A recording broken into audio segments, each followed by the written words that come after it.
project for HBO, I believe. Can you tell us a bit about that?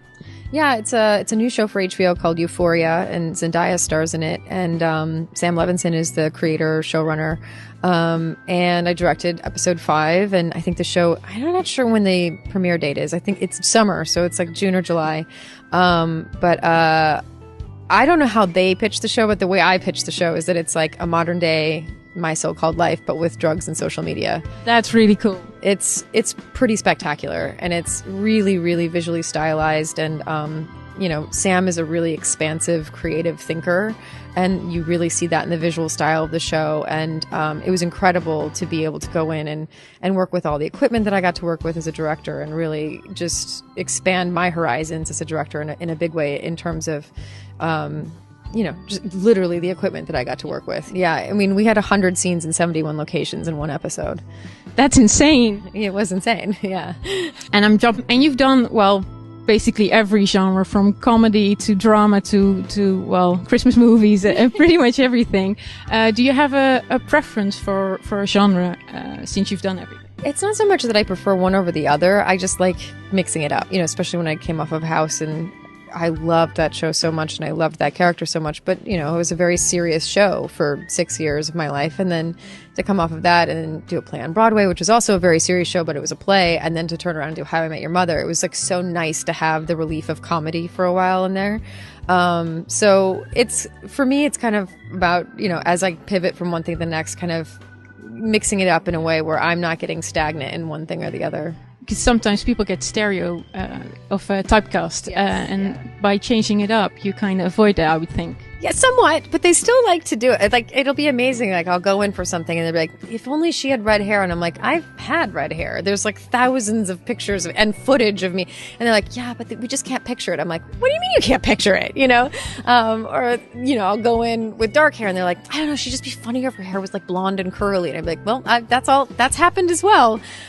So it's weird that it is a business that, as creative as it is, oftentimes people just like to kind of put you in the box that you seem to be in the moment. So it is kind of a constant fight, but I do feel like kind of the more that I'm able to kind of jump between each different thing, the more I can prove that I don't want to just do one thing. Yeah. To House, because you just mentioned it, I believe that was the first time you reached 100 episodes. Is that correct? Mm-hmm. Yeah. What was that like, to play a character that long and to be able to celebrate such a, Yeah, it was. I mean, it was amazing. I was really young when I started that show, and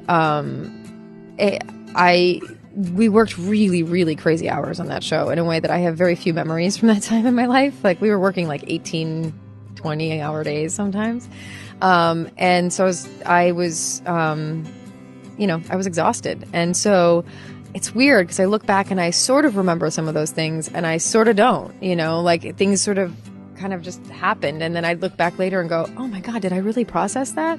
So I think it really wasn't until I was outside of it that I was going, oh my gosh, I did 150 episodes of this show, and then doing a season of How I Met Your Mother, and then reaching 100 episodes again on Once Upon a Time, and realizing how rare and lucky it was to be a part of shows that were running for that long. And it's not something I can completely say I totally grasp. It'd be like saying to someone, like, you have gone to the office 340 days this year, can you believe that? And they'd be like, no, it's just what I did. You know what I mean? Like, it's like everything's relative to the life that you're leading. And House was well known for the more unknown diseases, let's put it that way. I think it affected a lot of people because for the first time their illness got like exposure. Yeah.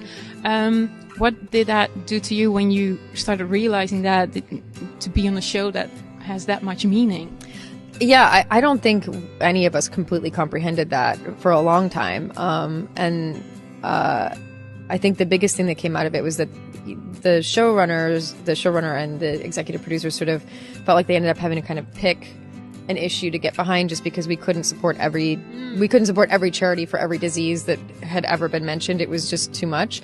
But really, the center of the show was that House was not necessarily stable, and so what they really decided to speak for was mental illness, and that is like a very tricky disease. Well, it covers many diseases. Like, all encompassing the idea of mental illness, is tricky to support because people misunderstand it and they treat it as if it's not an actual illness. It's, people will say, well, just get over it or just be better. It's like, that's like telling someone to get over cancer, like, well, just stop having lupus. It's like, well, I can't stop having lupus.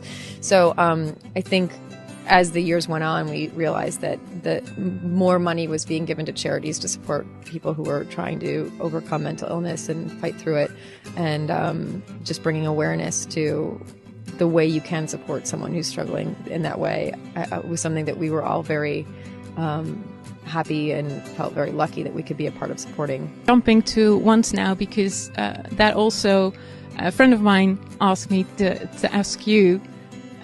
It helped her with her depression, and just to see a female superhero, strong character, did that affect you in any way, or did you think when you started doing that show that it would have that much relevance for people? I don't think I realized. I mean, it's definitely what drew me to it, because I just as a person was drawn to that character and was drawn to the idea of what it would mean to be a female hero in that way. But I don't think I ever really comprehended the reach that it would have with young women. And I think that the moment that I actually realized was when I went to go see Wonder Woman. And because I was outside of it, it's hard when you're inside of something. You can't see it for what it is. And so to go watch something that had nothing to do with me and whatever, I cried through most of the movie because I thought, if I had had a hero like this when I was a little girl, and it made me so emotional, and it made me just feel I was a mixture of so excited and so furious that it had taken this long for there to be this movie, And I totally recognize that, by the way. That was exactly how I felt. And, and it's like, boys get that all the time. They get that every weekend in every superhero movie, and we get one? Like, what?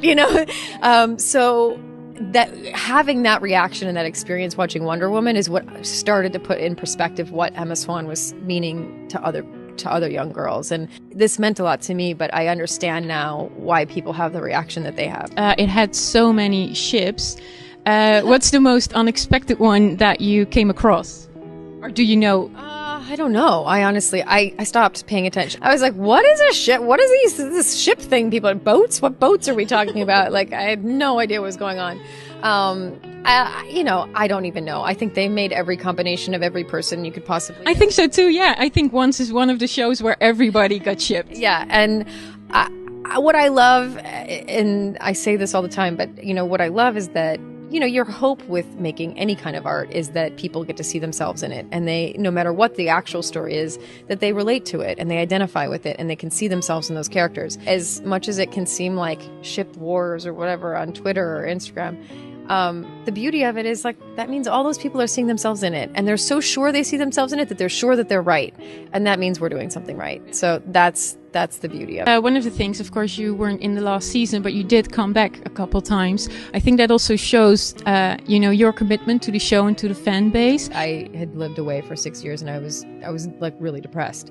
And I just had to take care of myself, and my contract was up, and so I didn't break a contract. I didn't do anything, that was against my contract. It was expired, and I needed to go home. So, but I also, the only reason I went back was because of the fans, because I was so worried about making sure that the character was present in the right way and was wrapped up in the right way. And I just had so much appreciation for the fans and love for Emma. So we knew going in where those moments were going to be. And then the only one I didn't know about was the final episode, because we didn't know if the show was ending or not. So it wasn't until the end was announced. And then, of course, I would never not go back for that. So is there any skill you wish you'd learned that you didn't get a chance to so far? And what did you think about the singing? I don't know if you sing that. Yeah, I do. I grew up doing musical theater. I loved doing the musical episode. I felt like the show really was well suited for that. And I also thought they did a beautiful job of incorporating the music in a way that made sense for the storytelling.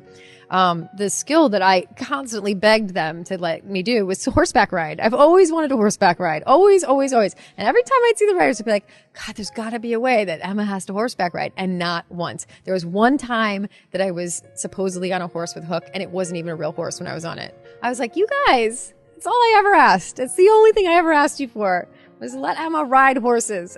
So if ever a Captain Swan movie happens, that's your... Yeah.